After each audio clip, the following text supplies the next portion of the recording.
Hello, everybody, and welcome back to the Cultivate E.D.H podcast. As always, I'm Aaron. And I'm Cam, and today we're breaking down our top 25 cards from the main set of Ikoria for Commander. Now, we've included some legendary creatures in this list.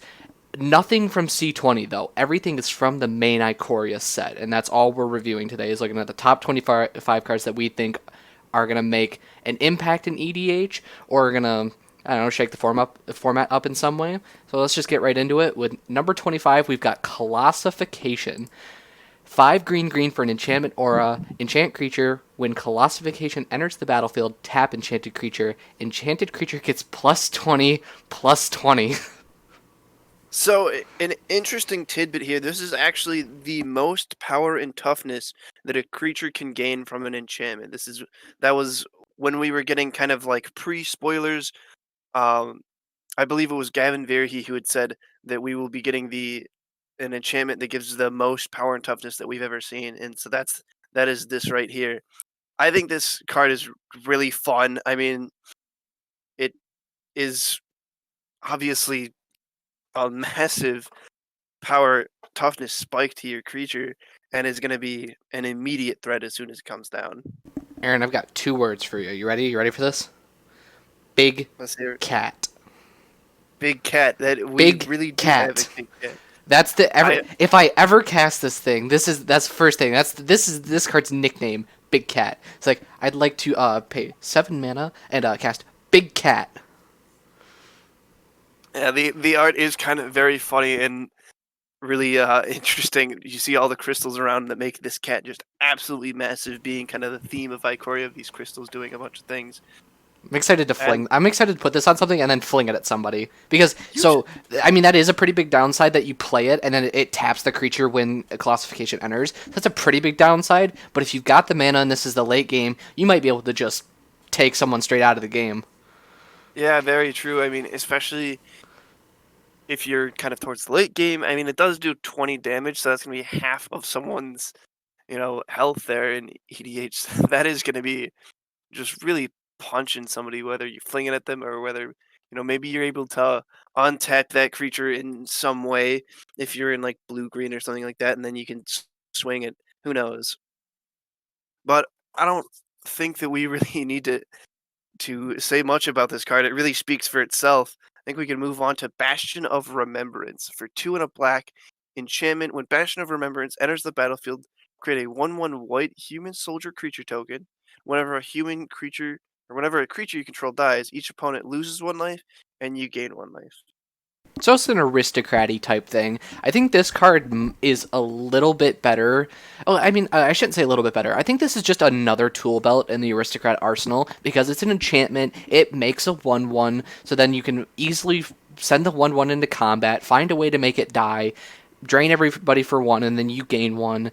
It's another of the classic, air quotes, aristocrat type card where, we see like Blood Artist, Zulaport, Cutthroat, but this one's harder to remove. It's an enchantment. And it also, when it enters the battlefield, it's bringing a body. Not that the other creatures don't, it's just that you want to keep them around more, and a token is more disposable than your Blood Artist or Zulaport, Cutthroat. Yeah, overall, this is going to definitely see quite a bit of play in aristocrats. I think that it's, just as you said, it's just harder to remove Zulaport, Cutthroat, or anything like that, which obviously you're gonna want in aristocrats. So it'll definitely see a lot of play for sure.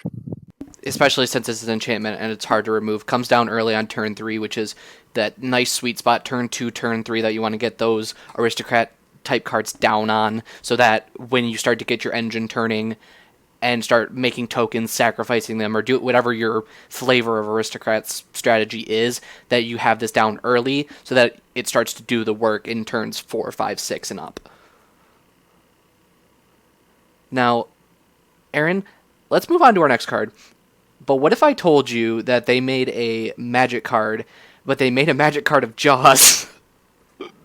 I mean, I tell you that I wouldn't believe you, but here it is. Voracious Great Shark. 3 blue and a blue flash. When Voracious Great Shark enters the battlefield, counter target artifact or creature spell. He's a 5/4. Let me pitch you this card's nickname. I know that there's another card that we it's Yargle from Dominaria that we always used to joke in, like, at least in our play group, and I think it was a joke in the greater Magic community, where you would sing Duel of the Fates from Star Wars when you would play Yargle, because it sounds like in the song that they're kind of like saying Yargle. It's funny. This card, you just do the Jaws thing. You go to the dun dun dun dun dun dun dun, and like as you slowly flip the card over as you play it, and you just counter somebody's big creature. Wait for them to cast their Blightsteel and be like, Jaws says no. I mean, yeah, this is one of those cards where not only does it actually like have some really good value attached to it, but it is kind of going to be a little bit of a joke in the Magic community because it's literally just Jaws and it, Big I flavor mean, win. Big flavor it- win. It oh destroys your yeah, boats and it eats your people. this is very true. And honestly, a 5/4 with Flash is nothing to scoff at either. I mean, even if it wasn't a counter spell attached to it, being able to, if even if you're holding up mana, holding up some other counter spells or anything like that, on the end of someone's turn, bringing in a 5/4. I mean, that's not terrible.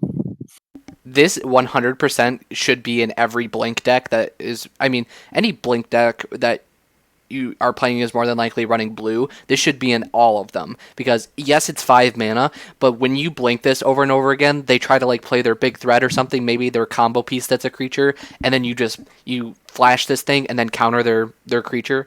I mean, that's best play right there.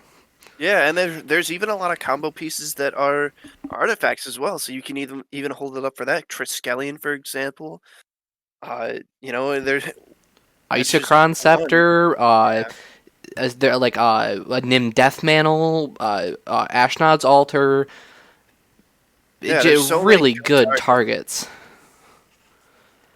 Yeah. So moving on, we've got another kind of iconic character being Kolga the Titan Ape for 3 green and a green.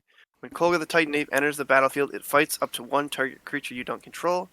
Whenever it attacks, destroy target artifact or enchantment defending player controls. For 1 and a green, return target human you control to its owner's hand, and Koga gains indestructible until end of turn. Obviously, kind of the very iconic look of King Kong that he has, of hanging on to a very tall building, holding a person. That's exactly what this has here. They've, another one of the creatures where they've really hit the nail on the head of what it's supposed to be. And but still a very fun, flavorful card. I really like, and he's good. Honestly, this is a really solid enchantment and artifact removal. See, I'm not really sure where this card fits in. I think it's pretty good. I like the flavor. I think it's very big apish, I guess. I don't really know what else to say about it other than like the flavor of it. Yeah, I think it'll find a home in kind of like green stompy type decks, and when you're looking for a big creature, but you also need some sort of removal, this is going to be your friend. It fits both of those things and is really gonna. It's I think it's one of those cards that you slot out for either just like a big creature or a card that's just enchantment or artifact removal. You slot this in because it's kind of a multi tool, if you will. Well, in the like the heavily creature based decks where you don't want to be running a lot of like non creature spells because maybe you have stuff that reduces the cost of your creatures or lets you look at the top card of your library and cast them if they're creatures. Kolga kind of like slots in there, like you said, because it basically reclamation sages something. It's a bigger reclamation sage, and it kind of has the same thing that a Voracious Great Shark has, where if you can blink it, then you can fight multiple things. Maybe you can fight a bunch of your opponent's small things, like maybe they're mana dorks or I don't know, some small combo piece, whatever it may be. I kind of like it from that perspective, and then I also like it from the perspective that it saves itself. Because humans are just so rampant in Magic, you almost always have a human in your deck. You probably want to, if you're going to run Kolga, you might want to take a look at how many humans you have exactly, because you might actually want to pull the trigger on that and save him if someone points a removal spell at him. Yeah, so overall, think it's a solid card. I think it'll see play not as heavily as some of these other cards, but we'll definitely see him a little bit.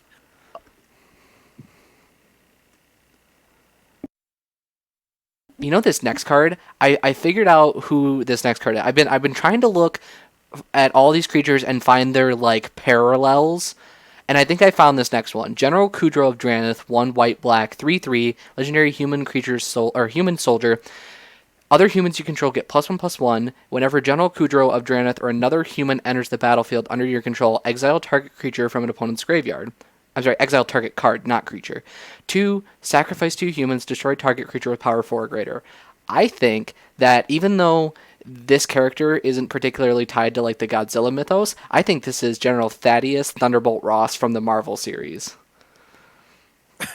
I guess I could see that a little bit of just someone who wants to remove the monstrous threat. Exactly, and I think in the comics he actually had kind of like that mustache that General Kudrow's got going on. But overall, the card itself, it's not terrible. I mean, it really wants to be run in a human tribal deck because you want to be able to sacrifice those 2 humans to blow up the big threats. And obviously, he only buffs other humans, so he doesn't even buff himself. It's kind of niche, but at the same time, for the niche that it fits into, it's really good. Yeah, he's definitely going to be going in a lot of kind of human tribal aristocrats type themes. Being able to sacrifice those humans is big, and obviously boosting those humans who you aren't using to be sacrificed to him is going to be really nice. Really boost those chump blockers a little bit and save you from probably some incoming damage. All right. Number 20, we've got Song of Creation, 1 and a teamer, green, blue, red. For an enchantment, you may play an additional land card on each of your turns. Pretty good so far. Whenever you cast a spell, draw 2 cards. Even better. And at the beginning of your end step, discard your hand. So, like, you're building up the happiness meter, and then it just plummets right back down at the bottom. Yeah, I think this card is good, but that drawback at the end is really hurts my excitement. I've tried to think of several ways to break this card, and the only thing that I can really come up with is that obviously if you're in a wheel deck that has the teamer colors, it's pretty good in there because you should be running discard synergies where when you have to discard cards, it hurts your opponents. So you're going to at least try to mitigate that last line of text where when you have to discard your hand at the end step, you're at least going to do something on the way out. But man, that whenever you cast a spell, draw 2 cards, I just think that this card really, when you play it, you want to play this card and then you want to go off and win. You want to be drawing cards so that you can be drawing into your win cons and, I don't know, storming off or something. You really, when this card comes down, man, I'm thinking you have 1 or 2 turns at the most before that last line of text really starts to bite you. So you mentioned Storm there. Do you think this gets into Storm decks that want to be able to, as they're storming off, be able to draw a bunch of cards? Well, since you don't cast the copies that, like, Storm creates, I'm not really sure, and I also don't really know of any teamer Storm decks. I think I can think of one maybe off the top of my head, but even then I'm not really sure on it.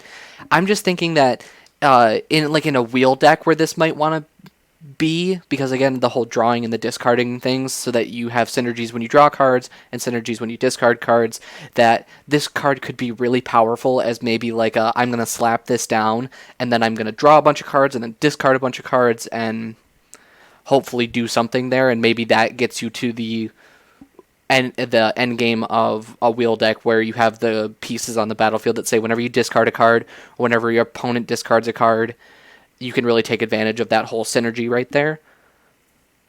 And that's where I think this card kind of lands. I'm not really sure that it can go any further because again, that last line of text just you got to capitalize on the card before that last line of text has a chance to really like handicap you. Yeah.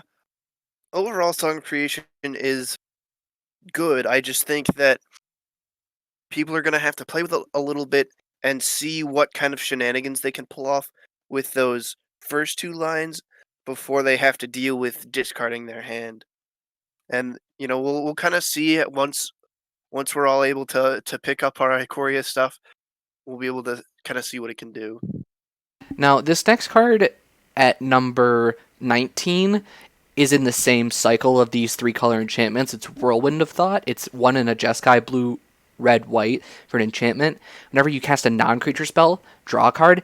This card's phenomenal. This card goes in every Jeskai deck that, like your Narset decks. So that way, when you're casting your non-creature spells, because ideally in a Narset deck, Narset is the only creature, you're drawing additional cards. This should be going in like Kaikar decks, so that ideally Kaikar is kind of like the same thing as Narset, where you really want to be playing as few creatures as possible. If you're playing it in that style, if you're not like playing Spirit Tribal, but like to be able to, like, if you're playing Kaikar, you cast this, you get a spirit, and then maybe you sacrifice that spirit and then pay some more mana to then cast another non-creature spell, and then you get to draw a card. So now you've netted 2 cards just from like that one interaction, or at least off the Whirlwind of Thought when you play. So if you have Kaikar and then you play Whirlwind of Thought for the first time, you're getting a spirit and getting a card.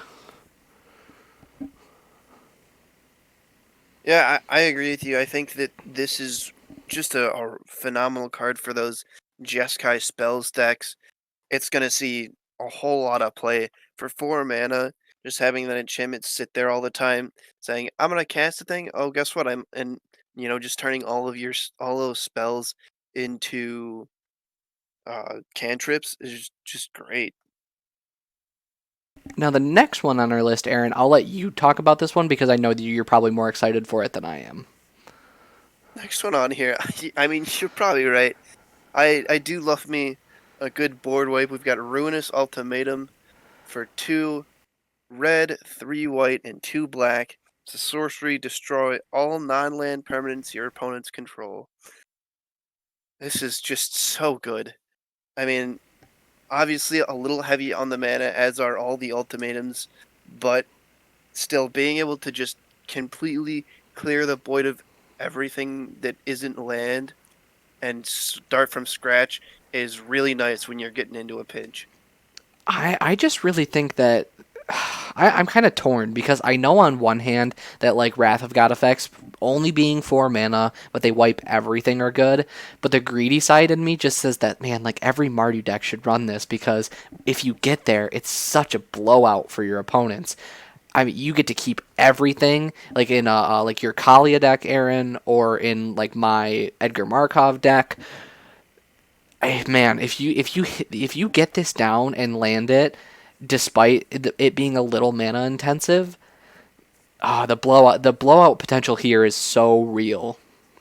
Yeah, and not only does it have that potential, because there's kind of 2 sides to this card, 2 really good uses for it.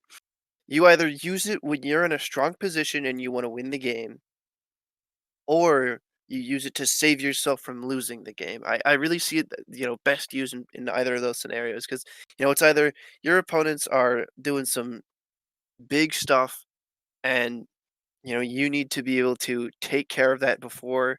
It's a sorcery, so you can only use it on your turn unless you have a card that says otherwise. But in Mardu, generally you don't. But if your opponents are doing some crazy stuff, they send it over to you, and you just say, "You know what? I want to stop this train before it begins," and you completely just take all of their stuff away from them, and you're able to catch back up. It's definitely a very good equalizer in that sense. And then on the other side of it, if you're building a good board state and people are starting to get afraid of you, and maybe you have some really good potential to either kill a couple of players or maybe just finish the game altogether, you just wipe all of their stuff and finish out the game. This card is so good. Yeah, again, I think that the blowout potential, at least the high end of this card is super good. Like you said, if you're in that commanding position, or maybe you're starting to fall behind, your biggest fear about casting this is a counterspell. Yeah, That's the biggest fear. because at that point you've wasted a whole ton of mana and gotten no value out of it. You've But I wasted mean, 7 mana to like try to either crawl yourself back out of this position or just seal your victory in the game. The Yeah, feel bad of getting this thing countered is it's gonna feel bad, but man, I think it almost outweighs the greediness in me anyway. Is just like, but man, if I can destroy all their non-land permanents, I win the game. yeah, definitely. I think that is as goes for most, really high risk, kind of high reward spells. It is gonna feel bad if it gets countered, but man, if it lands, you're gonna be in a really good spot. Yeah. So up next, we've got Brocoase, Apex of Forever, for 2 black, green, blue, legendary creature, Nightmare Beast Elemental. He's in the Apex cycle, so he's got the mutate for 2, a blue or a black, green, green. Trample, you may cast Brocoase, Apex of Forever from your graveyard using its mutate ability, and he's a 6/6. I think Brokos is just a good value card because he has really good synergy with the graveyard, which is what almost every Sultai deck is wanting to do. Whether you're in the self mill or maybe I don't know if Sultai discard is a thing, but mainly like the self mill category, the graveyard synergy type thing. Being able to pull Brokos from your graveyard is pretty good for his mutate cost, and you're obviously giving whatever it is trample, or maybe you're just pulling him out of the graveyard because you need a creature and you put it on top of one of your mana rocks or one of your mana dorks or something. I think it's just straight good value, middle of the road. Yeah, I agree. This is exactly what those graveyard decks are going to want to be doing, and you aren't even going to have to use one of your uh, you know, graveyard remove from graveyard spells, or maybe your commander's letting you play things from their graveyard if you're playing Muldrotha or something like that. You're not even gonna have to use any of that. You just simply get to use his mutate ability and pull him out of the graveyard. And a 6/6 with trample is definitely something good to be pulling out. I would agree. I don't really think there's much more to say on Brokos other than like, yeah, it's pretty good. It's probably middle of the road of the cycle. There are some better and there's some worse. I think because it's a cycle of 5, I think there's 2 that are clearly better and then 2 that are clearly worse. And while we're on the subject, up next we've got Mythos of Brokos for 2 a green and a green. If blue and black was spent to cast this spell, search your library for a card and put that card into your graveyard, then shuffle your library. Return up to 2 permanent cards from your graveyard to your hand. Again, just a really solid graveyard card. So it buries a lot if you pay it for Sultai, the full Sultai, because you'll have to obviously pay the 2. So if you pay it for the cost that you get to search your library for something, put it in your graveyard, it's blue, black, green, green to cast the spell. So it essentially entombs something, and then you get to return 2 permanent cards from your graveyard to hand. So if you don't have what you want in your graveyard, if you have the mana to cast it for that, you basically get to go find what you want, put it into your graveyard, and then get it back, so long as it's permanent. I think that's pretty good. I think that's it's in that same category as Entomb, Buried Alive, and I think you have Mythos of Brokos in there somewhere. Yeah, definitely just solid graveyard cards. Brokos and Mythos of Brokos both are going to see play in those Sultai graveyard decks. I mean, there's not a whole lot else to say. Now, if Brokos isn't your commander, the real flavor win here, if you want to go for the flavor win, is to cast it for blue, black, green, green, go find Brokos, and then put Brokos into your hand. That's the real flavor win here. That indeed is the flavor win. All right, we're going to head on down next to our number 15 slot, which is another Mythos. It's Mythos of Snapdax, much better than the creature that it actually represents. 2 white. Each player chooses an artifact, a creature, an enchantment, and a planeswalker from among the non-land permanents they control, then sacrifices the rest. But if you pay black, red, white, spend this. So if you pay that, it has the same text of Mythos of Brokos, basically. You get to choose those permanents for those players instead. So if you don't just pay 2 generic and then white, if you pay the full Mardu for this black, red, white, it's like Tragic Arrogance, but instead of them getting to choose, now you get to choose which ones they keep. So you pick their worst stuff, and you get to keep all your good stuff.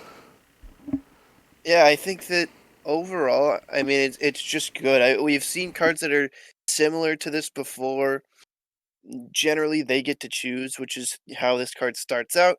But if you pay that black and red instead of the two generic, you're going to be able to choose what they're keeping, and that is going to be a really tough scenario for people to get out of because generally, you choose like one of their like small creatures. Maybe it's a token or something like a plant token, and some do nothing in general, or whatever they have. You just are able to really handicap them, and this card is an extremely good tool for being able to handicap someone.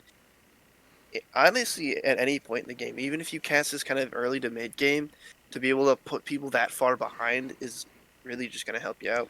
It's also not really that mana intensive when you think about it. It's not really that mana intensive. It's an extra white mana, so it's 4 mana all in total, but you're only really having to pay that white twice.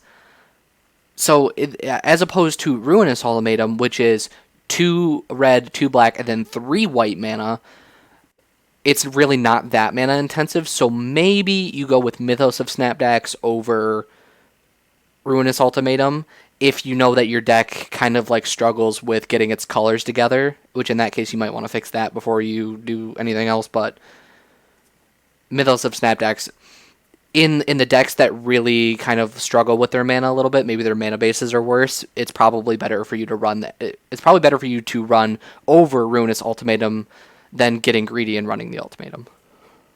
I could definitely see that. Sometimes those, especially in Mardu, you have a little mana trouble, but hopefully you can get that mana base pretty good and able to run the Ruinous Ultimatum because it's just good.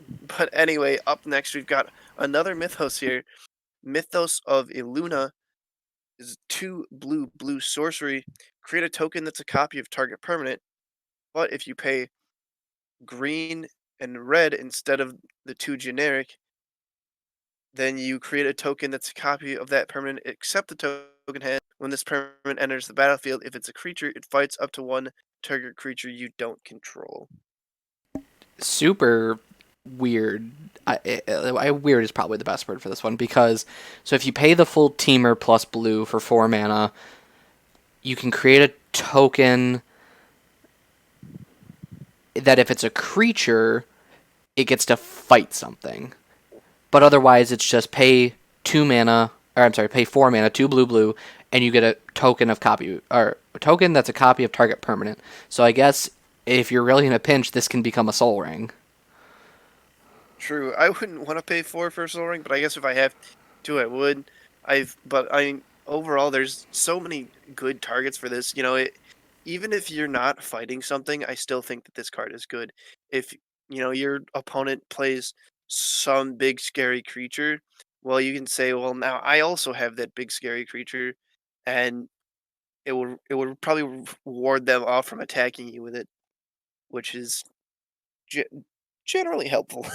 I really like that in the fact that it's like so if I pay the red, green, blue for this, and I target somebody else's Blightsteel Colossus, this basically just turns into a removal spell. That in some cases that this can just be a removal spell, because then it for creatures obviously not for other permanents. Um, Actually no, because if the thing has a if so like if you target a Reclamation Sage, then obviously you would get the effect, but that's besides the point. If your opponent if you're staring down a Blightsteel Colossus and then you play this for the mana that gets you the creature token that fights, you can play this, target the Blightsteel, you make your own Blightsteel, they fight and they both die. That Because that is definitely one way to take care of that for sure. And I think that, you know, for for what this card wants to do, that is definitely a really good use of that. it's a good utility card. I think just plain and simple, it's a really good utility card that if you're in the teamer colors, you might want to consider running. All right, up next, hands. I don't even know why Cameron put this at 13. This is hands down best card in the set. Shark Typhoon. For 5 and a blue, an enchantment. Whenever you cast a non-creature spell, create an XX blue shark creature token with flying, where X is that spell's converted mana cost. It also has cycling for X, 1 and a blue. And when you cycle Shark Typhoon, create an XX blue shark creature token with flying. This card is so cool. This card might not be the most powerful card in the set, but it definitely wins overall flavor gold. The best flavor card in the set. Yeah, let's give that card a gold medal for flavor right there. Just I and the art is really good. I think this card's really neat. I'm I'm definitely gonna run it in something. I'm excited to play It, with it. yeah, for sure. Because it's so like whenever you cast a non-creature, so no matter what, they have flying, and that's pretty good. And especially that the power and toughness depend on the CMC of the spell. So if I cast a 5 mana CMC non-creature spell, maybe I'm like in an artifact deck or something. I just made a 5/5 flying, so I'm basically getting 2 for 1. So whatever Yeah, 5 mana rock I'm playing, I get a 5/5 with flying and that rock. I mean, that's pretty good. Cameron, I think I know what deck I'm gonna put this in. What deck? Oh I'm gonna no! put in my I'm gonna put in my Is It Extra Spell deck Oh no! because then every time I play a 6 mana extra spell, I Uh-oh. get a 6/6 blue shark with fly. I was gonna ask you, well, what deck are you gonna put it in? And then it immediately clicked. I'm like, oh no, he's putting it in extra turns. No. Just overall, just such a fun card. And it I cycles in a pinch too. Cycling you can do at instant speed. So at instant speed, if you need a blocker that badly, you can cycle this for X 1 blue. That's crazy. This card's so much fun. Uh, I'm really excited to run this card. Even though like I don't think it belongs in some decks, I'm gonna just try to force it just because it's fun. Oh, absolutely. I think it's one of those cards where people see it and they're like, "This card's not the best in the world. I'm gonna run it anyway." I think it's gonna end up being a really good pet card overall, even For if it's sure. not the most powerful card. For sure. Another blue card we got up next. This is where the Shark Typhoon lives in the ominous seas. It's a 1 and a blue enchantment. Whenever you draw a card, put a foreshadow counter on ominous seas. Remove 8 foreshadow counters from ominous seas and create an 8/8 blue Kraken creature token. And it cycles for 2 generic mana. So this is a combo card. It goes infinite with Greater Good. So if you have Greater Good and Ominous Seas on the battlefield at the same time, and then you make the 8/8 or the 8/8 Kraken token, you can sacrifice the 8/8 to Greater Good, draw 8 cards, and then put 8 foreshadow counters on Ominous Seas, and then do it all, like continuously keep doing it until you draw your entire deck. Yeah, a very, very kind of easy rinse and repeat combo that is going to let you Lab Man or Thassa's Oracle and win the game very easily. I think that, with that in mind, that this card is fantastic, but even without, not thinking about using it as an infinite combo, I still think that this is a good card because, I mean, blue is drawing cards all the time. It's what blue does other than countering spells and making your day sad. But, you know, blue loves to draw cards, and to be able to just kind of on top of that, even you play this early game, you play this turn 2, you're just kind of racking up those foreshadow counters, and you can do that at instant speed. So you might not even have the 8/8 blue Kraken out. Someone goes to attack you, or maybe they go to remove ominous seas or whatever it may be. Boom, instant speed, 8/8 blue Kraken. I didn't even know this card went infinite with Greater Good at first. Somebody just came up to me and told me that. Because at first I was going to put this card in my wheel deck, so that just whenever I'm drawing cards, I get to make 8/8s for free. And then they were like, "Oh, well, it goes infinite with Greater Good." And I'm like, "Oh, well, that's probably the better thing to be doing with it." But I mean, hey, I think it's pretty good. Like you said, overall, it's a good card. Even though it's like essentially when you play, if you play this on turn 2, it's a do nothing enchantment. But again, in the early turns where you want to be mana ramping, I guess it's not the worst thing in the world. But it's definitely better in the later game when you can really abuse the foreshadow counters and drawing a bunch of cards. Yeah, so up next, really interesting card here. It's been really shaking up the standard format from what I've been seeing. In Commander, it's going to be a little harder to play, and it's Winota Joiner of Forces. For 2, a red and a white, whenever a non-human creature you control attacks, look at the top 6 cards of your library. You may put a human creature card from among them onto the battlefield tapped and attacking. It gains indestructible until end of turn. Put the rest of the cards on the bottom of your library in any order. It's just 4/4. This card confuses me. Although it is probably one of the best Boros commanders, I still think that the non-human versus human split that this deck has to build around is gonna be a tough sell. Because I mean, like, can you, off the top of your head, Aaron, without looking, can you name any human creatures that are in the Boros colors that you want to hit off of this when you attack with your non-humans? Sun Titan a human or is he just a He's a giant? He's a giant. Rats. Man. Oh, I don't play humans that often. I mean, like, I guess, like, if this isn't a Mardu deck, or okay, let's back the truck up here for a second. Winota as commander, I think that the restriction with the whole, you're gonna have to split your deck into like non-humans and humans, and then you're gonna have to just kind of cross your fingers and hope that when Winota triggers, you're gonna be able to get the things out that you want. I think it maybe goes better in a maybe Jeskai humans deck, Mardu humans deck, Naya humans deck, whatever kind of like humans deck you want to build. I think it's probably better in the 99 than as the commander.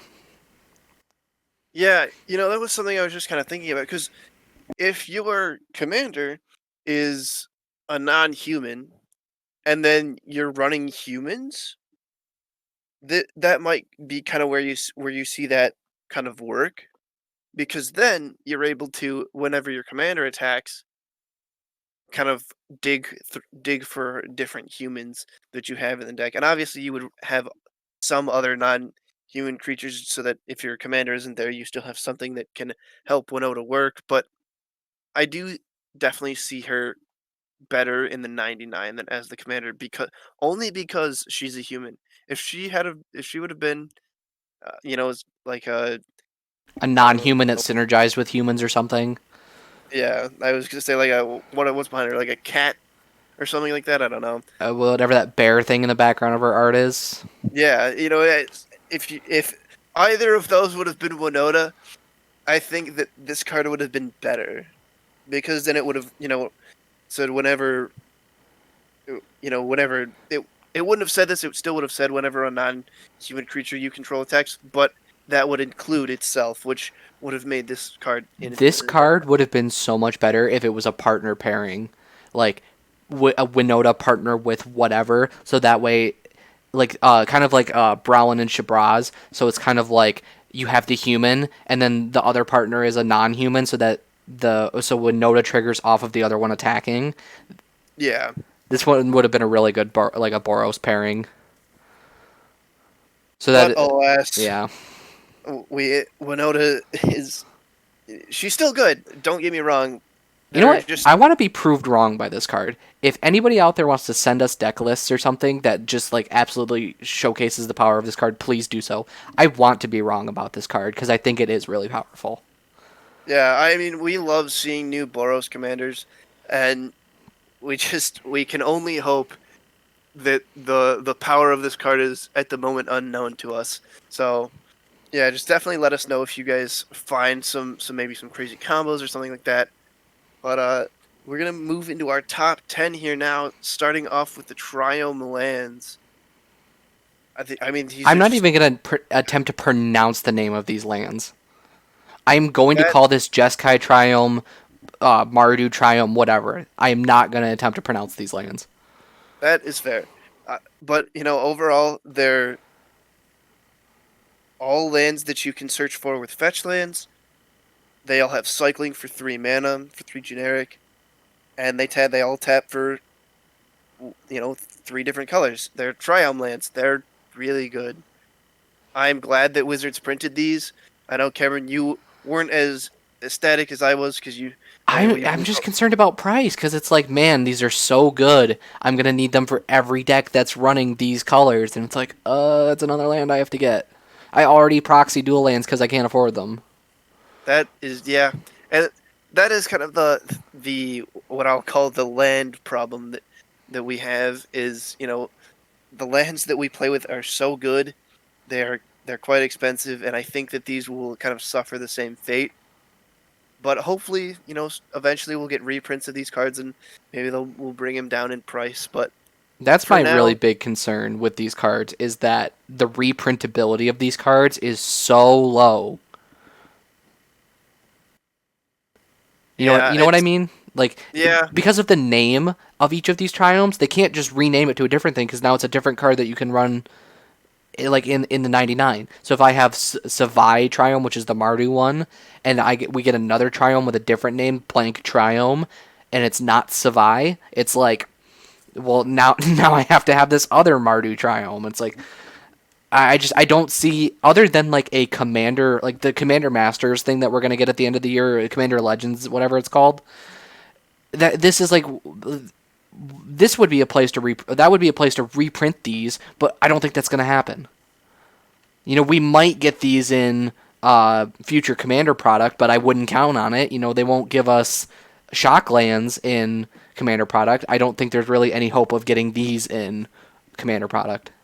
yeah. You never really know. You can just kind of hope and wait, and that's really all we're gonna be able to do here. I just overall these are extremely good. They're gonna be seeing a whole lot of play, so pick them up while you can, everyone, because Pick them up while they're cheap, because these are gonna skyrocket. for sure. So Cameron, why don't you lead us into the next card? We got number 9 At here. number 9, we've got Titan's Nest, 1 in Assault type black, green blue for an enchantment. At the beginning of your upkeep, look at the top card of your library. You may put that card into your graveyard. Exile a card from your graveyard, add colorless. Spend this mana only to cast a colored spell without X in its mana cost. So it gives all of your spells delve. That's busted. Especially in Sultai colors, which want to be filling up the graveyard and then playing super expensive delve spells like Dig Through Time or whatever, and just go off. I mean, this card's going to enable a ton of shenanigans. Yeah, definitely really, really solid card. I think that it's gonna make for some interesting scenarios, and people will just have fun with it. It's a super good enabler card. I mean, I don't know if I'll be running it. I have a Muldrotha deck, but it's not really. It's just kind of a casual Muldrotha deck. I don't really know if I want to put Titan's Nest in it because I think it's going to kick the power up a little too high.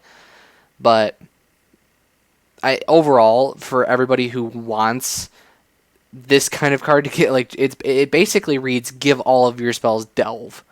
For any deck that wants that is going to want to play this, and this card's just flat good, and that's why it's in the top 10. Speaking of good cards, we'll move on to our next card, which is Luminous Broodmoth. For 2 white white, it basically gives all of your creatures undying in a sense. It's 3/4 insect with flying, and it says whenever a creature you control without flying dies, you get to bring it back to the battlefield with a flying counter on it.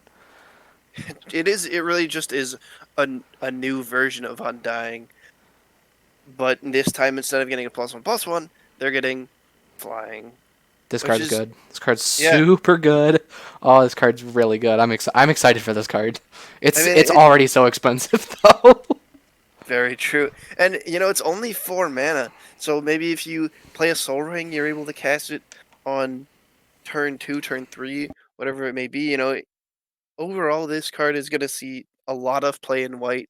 You know, there's just so many different good value things that you can do with this.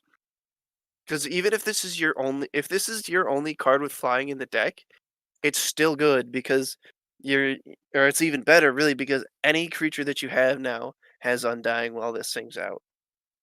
Do you think this makes Boros better? I think so. I think that it really gives a boost to some of those Boros cards that need a little extra evasion. That, and it basically gives them Undying. So anytime a Boros deck gets board wiped, which is basically the death knell for the Boros deck, if Luminous Broodmoth is on the battlefield, Well, I guess if Broodmoth dies too, but I don't know. Like maybe if your key big creature that you pumped up dies, well, Luminous Broodmoth now brings it back with flying, and now it's evasive. Yeah, now your big scary creature is bigger and scarier. Which is kind of the name of the game for Ikoria. Big scary creatures get bigger and scarier. Exactly. And I mean, hey, anything to help out Boros, and I think this probably will. Probably will help out Boros in the long run. I had to think about it for a second. I'm like, no, I probably will. Now, For sure. obviously, the next card is in a color that doesn't need this kind of help, like Boros does. It's Vivian Monsters Advocate. 3 green green for a 3 mana planeswalker with 2 static abilities. Go figure. You may look at the top card of your library at any time. You may cast creature spells from the top of your library. Her +1 is create a 3/3 green beast creature token and then put your choice of a vigilance, reach, or trample counter on it. And then her -2 is that says whenever you cast your next creature spell this turn, you get to search your library for a creature with converted mana cost that is less than the creature that you just cast, and then you get to put it onto the battlefield. That's nuts for -2, especially as she can do it right when she comes down. This card is so broken. Uh, like I have like 3 decks that this needs to go into. Yeah, I am excited to see what she can do. You, I mean, you hit that -2 right when she comes down. It is really good value. She is going to be in a really dangerous spot at that point because she'll only have 1 loyalty left. But I mean, still, that you can hit something really good with that, and She really, protects who knows? herself. She can make it 3. I think. Okay, let me pose this question to you. Since she makes a creature with her +1, what do you think the counter is you're giving her the creature the most when you make the 3/3 green beast? I don't know. If it were me, probably vigilance to keep her protected. See, I say reach to keep her protected because your biggest problem is flyers that are coming after Vivian. Yeah, it really is kind of situational. If there aren't a lot of flyers, then I would be doing the vigilance. But if there are, a bunch of flyers that are going to be coming towards Vivian, definitely giving reach counters out like candy.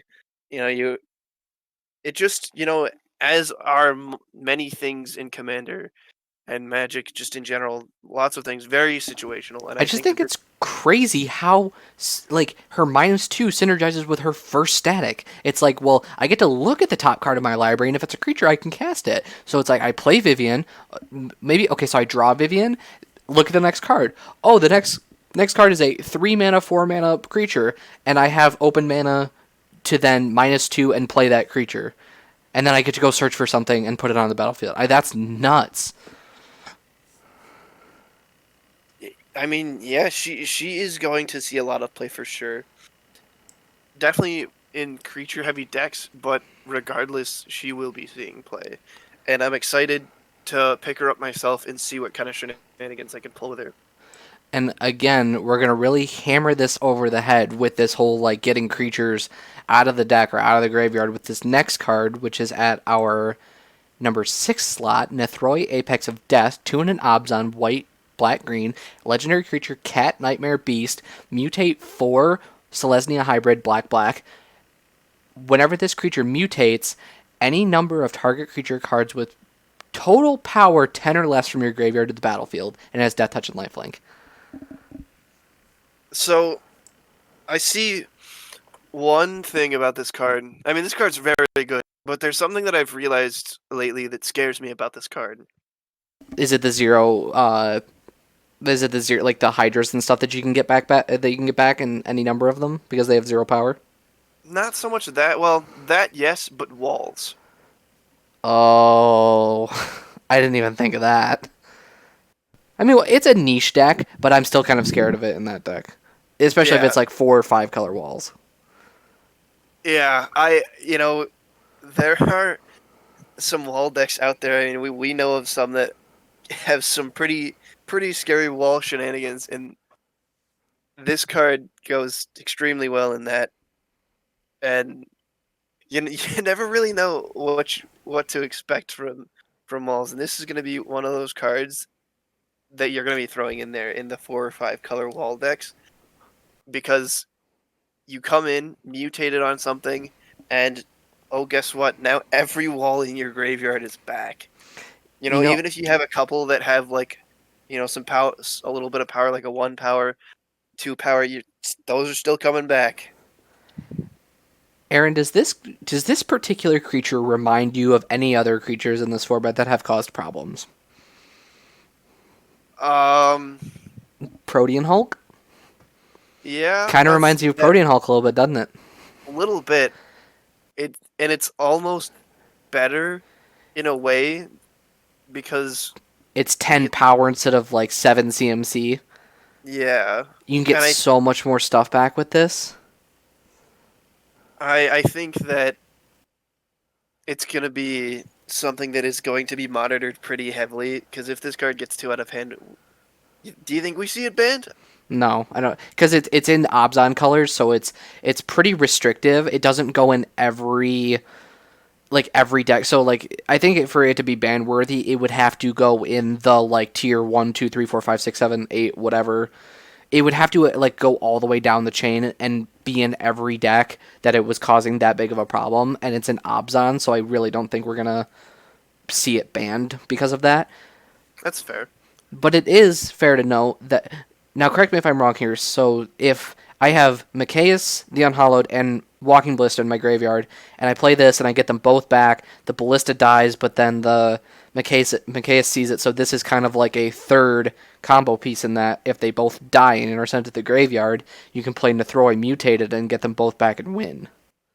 Yeah, I mean, if you have, maybe someone at the table's playing a mill deck, and both of those get milled, and maybe they're thinking, "Aha, I got you because I've milled your one of your win cons."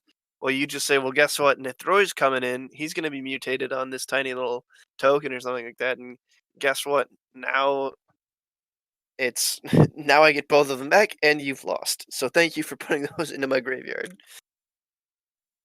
And that's not really far off because it's in Obzon, so it's not that far off to say that, oh, well, this is kind of a self mill, I'm going to win with that old Micaeus chestnut type situation.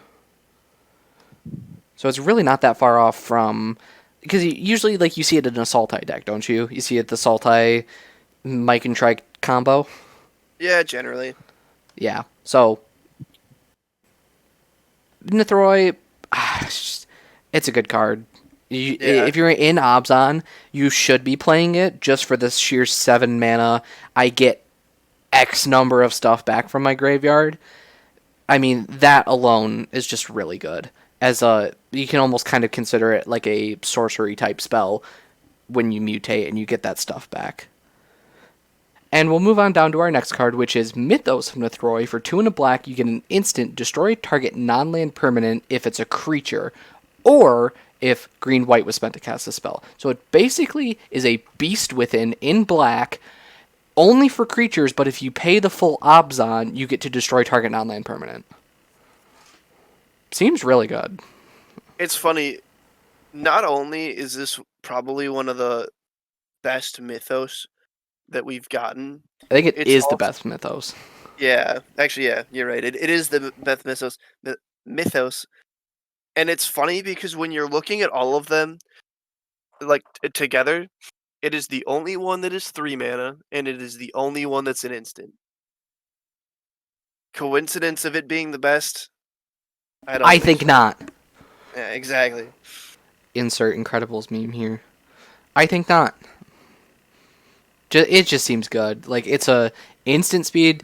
It's you just gotta think about it as like another Beast Within basically, but you have to pay the full Obzon, which obviously if you're in the Obzon deck or maybe the 4 color minus red deck, then this is pretty good too. Yeah, hopefully you don't have that hard of a time casting this. So, because it just the straight value is just great. Speaking of straight value, up next we got Riel the Everwise for 1 a blue and a red. Reality Everwise gets +1/+0 for each instant and sorcery in your graveyard. Whenever you discard one or more cards for the first time each turn, draw that many cards. This card's busted. Oh, this card is gonna cause so many headaches because, like, you know that this is gonna be the new default blue red wheel commander. Oh, for sure. Because, not only are you getting your value off your wheel, you're getting your value off your discards, well, then you get to replenish your hand entirely.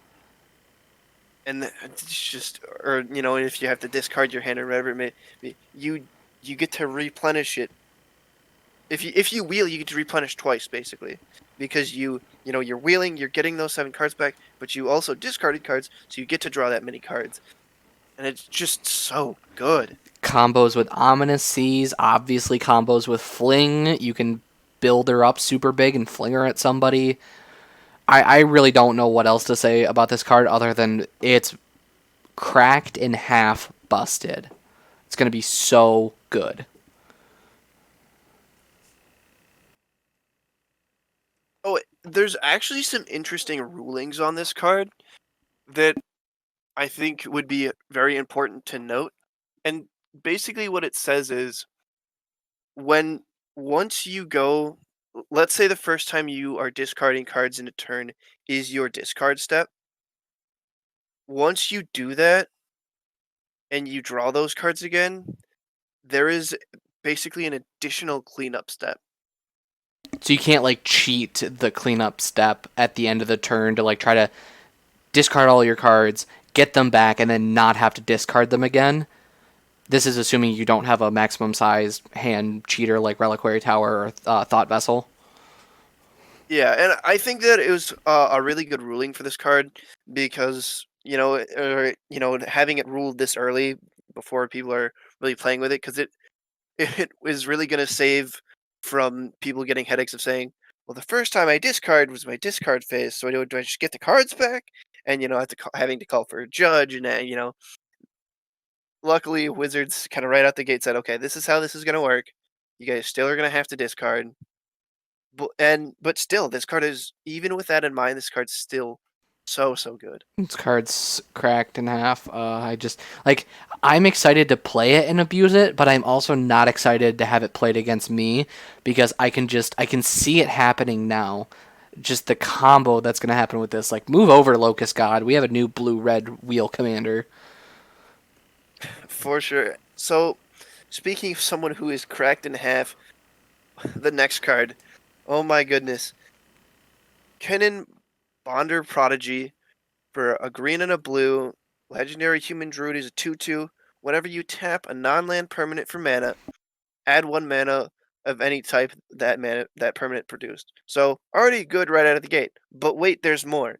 For 5 a green and a blue, look at the top 5 cards of your library. You may put a non-human creature card from among them onto the battlefield. Put the rest on the bottom of your library in any order.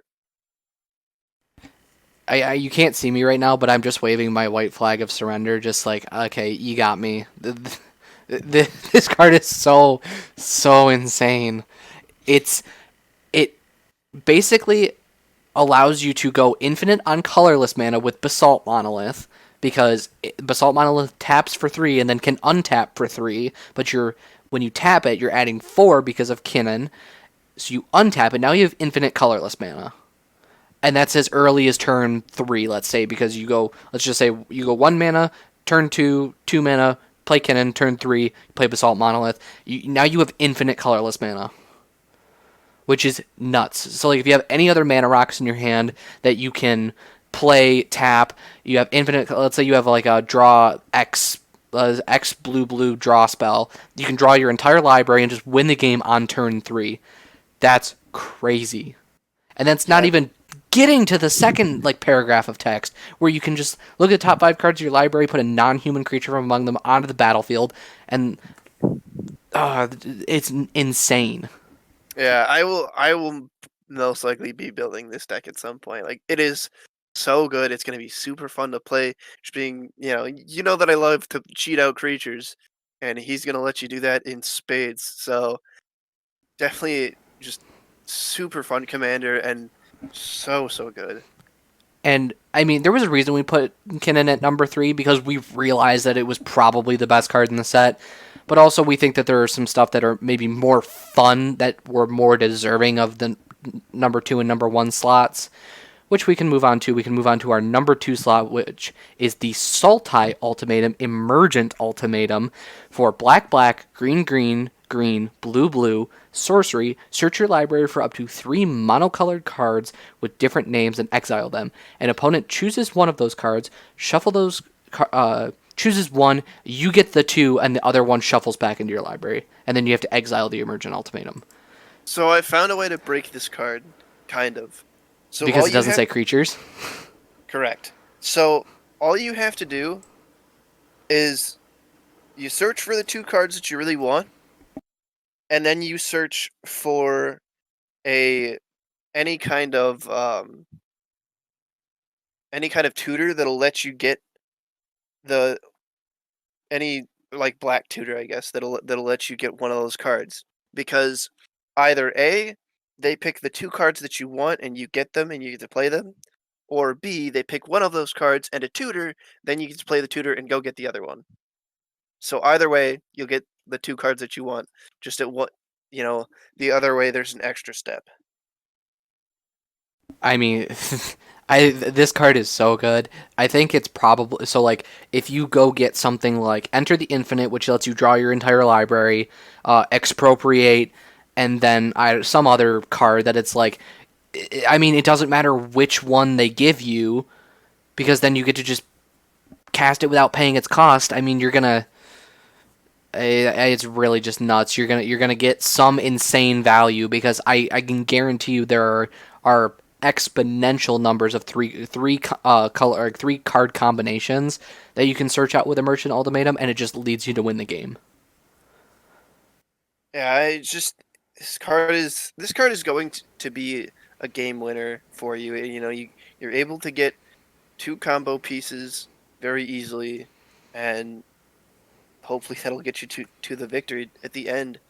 And you sure you have to exile it, but it doesn't really matter because you're probably winning the game anyway. See, it's interesting to note that Emergent Ultimatum exiles itself, which actually out of the 5 ultimatums, only Emergent Ultimatum and then the Teamer one, which we didn't cover, are the only 2 that exile themselves. Yeah, I think that's fine. I think maybe the next one that we're gonna cover probably should exile itself, It probably but should, which is why I went back and forth which one should get the number 1 slot. I ultimately went with the next card, which is another in our ultimatum cycle. Aaron, I'll let you read it. all right. So for the number 1 slot, drum roll, please. We have Eerie Ultimatum. It is the Obzan Ultimatum, or 2 white, 3 black, and 2 green. Sorcery. Return any number of permanent cards with different names from your graveyard to the battlefield. So in standard, this is fine. You get a couple of things back because generally you have 2, 3, or 4 cards with the same name. In Commander, we're a singleton format, so we get to bring back every single card that is a permanent with different names. So that's all of the permanents in your graveyard that aren't basic lands. I can't believe you didn't put Inspired Ultimatum at number 1, which is the target player gains 5 life and draws 5 cards and deals 5 damage to any target. Like that's busted. It's so much better than this one. No, I'm kidding. You know what's really funny though is that I didn't kind of notice it until now. Can you imagine Ruinous ultimatum someone destroy all their non-land permanents and then on their next turn they come back with Eerie Ultimatum and get all of it back? That would okay. Honestly, I'd have for that though.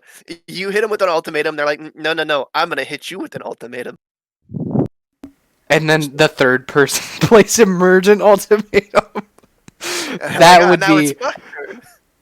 that would be like I would start just laughing so hard. I wouldn't even care how the game turned out at that point. I think probably the person with Emergent Ultimatum would most likely win because Oh, they're probably probably, searching yeah. for where they're probably searching for the 2 combo piece, and there's like, okay, we're done here. But I mean, still in that situation, you hit 3 ultimatums. Everyone just spending 7 mana to just go all out, and that would be hilarious. I could see that happening in our play group. Honestly, that is some shenanigan that we would pull. That would be so funny. But like Eerie Ultimatum, okay, so imagine you're playing an Obzon deck where you are only running one of every Obzon colored basic land. That way, when you let's say you find a way to put your entire library into your graveyard except for like one card so you don't lose, and then you cast Eerie Ultimatum, you get everything back because it's any number of permanents with different names. So if you only have one plains, one swamp, and one forest, then presumably all of your other lands have different names. So you get all of your lands that enter untapped. You get all of your creatures, artifacts, enchantments, whatever. I mean, this card is nuts. I think this one is probably the most deserving of the number one slot, just because of how splashy it is, how powerful it is. And like it's one of those things where when Wizards makes a card and they have it say, something about cards with different names, and they're like, this will make it so it's not busted. And then the commander player's sitting in the corner rubbing his hands together like, oh, you think that's gonna stop me, do you? Like, it's not a limiter for us at all other than, basic lands. All I can really imagine is like the evil genius with the hairless cat in the chair turning around while like stroking the cat, like, yes, you thought you had me, didn't you? And then plays Eerie Ultimatum and wins the game. It's like, oh, yeah, I did think I had you there. Yeah. So that was our top 25 of Ikoria. Let us know what you guys think. Was there something that should have been in the top 25 over something else? Is there something that you think has a flavor win more than our Shark Typhoon? I doubt it, but still, let us know what you think. Yeah, hit us up on Twitter and on our Discord. We'll put a link in the description. Hit us up with those Winota decks that you that you guys are gonna brew, and show us how powerful that card is. Let us know the 3 combination with Emergent Ultimatum, and let us know how many times you ruinous ultimatum your opponent. That's the one we really want to know, is how Oh often you yeah. can make your opponent sad. Let us know how many cards you get back with Eerie Ultimatum. That's what I want to see. Who's bringing back 99 cards? Like, I want to know, or I guess 98. Just let us know what kind of shenanigans you guys get in with these cards, and we will see you guys next time.